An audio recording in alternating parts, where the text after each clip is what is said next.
Good day. It is Althea from the Bible in 1 year. Today we spend time in Job 13, under brutal attack. Picking up from where we left off last week, we see in chapter 11, Job is for the third time under attack by one of his friends.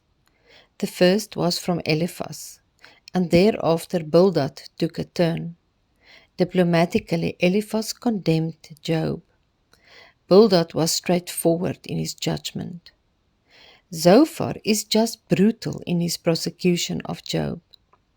In chapter 11 verse 6 he says to Job, "You are lucky.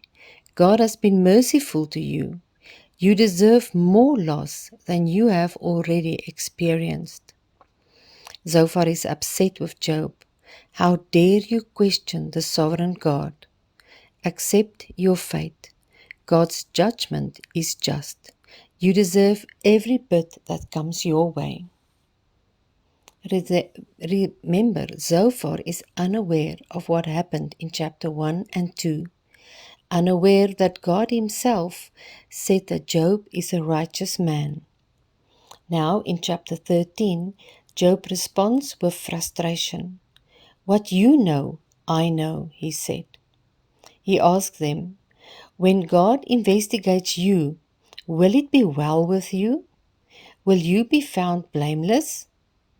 I don't want to speak to you anymore. I wish to speak to the Almighty." What Job is saying here is, you are my friends, but you are not helping me. Your judgment is unjustified. You are right about God, about sin, about His mercy, His sovereignty, and His judgment. I know all of this. I also know what is in my heart, how I have lived my life, and I do not understand why this is all happening to me. Whether I deserve it or not, I still serve God and will not back off away from God. I will continue to call out to Him. This reminds me of what King David said after he sinned and God's judgment fell on him. I read for you 2 Samuel 24 verse 14. Then David said, "I am in great distress.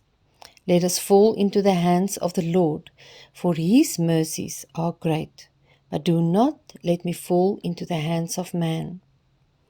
Job experienced here what David wrote. Men can be brutal. Just like David, Job knows that even if he did sin, which he did not, it is still better to be judged by God than by men. Remember Satan's plan in chapter 1? That when disaster hit Job, he will curse God? In verse 15, Job says, "Even though God kills me, I will hope in Him." God knew the truth about what was in Job's heart and the relationship Job has with Him. Job is just fed up with his friends' accusations and long for God to come and set things right, to come and settle this matter, even if it means judgment. Job calls out, "Lord, do not withdraw your hand from me.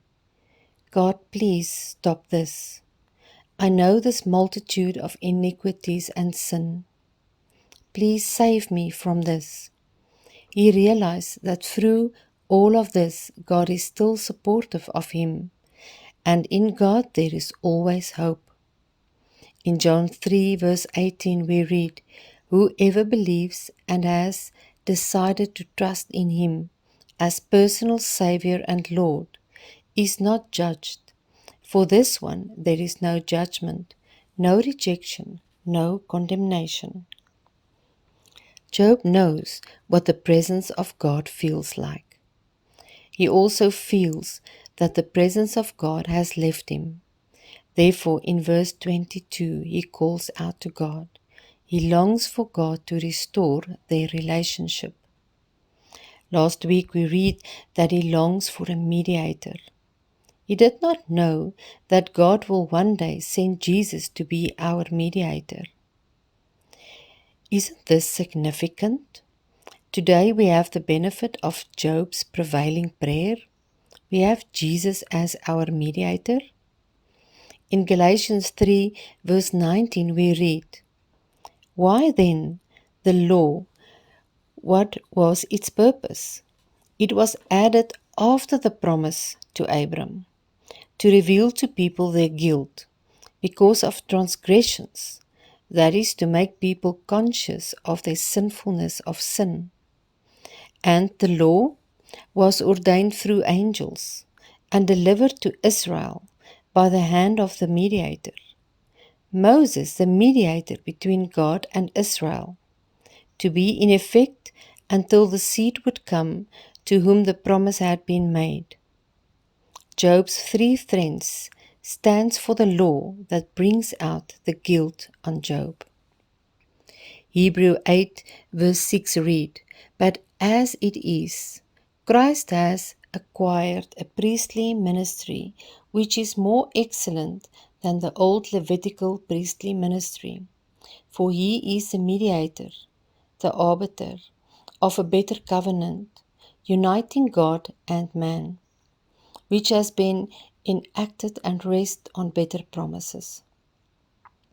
In 1 Timothy 2 verse 5 we read, "For there is only one God, and only one mediator between God and mankind, the man Jesus Christ." God does not withdraw his support from us. It might seem like it. We might feel that his presence has left us. It does not matter how much our iniquities are. He is ready to forgive us the minute we ask. If you long for him, know that he longs for you too. If you are under brutal attack, know that Jesus is at the right hand of God, interceding for you.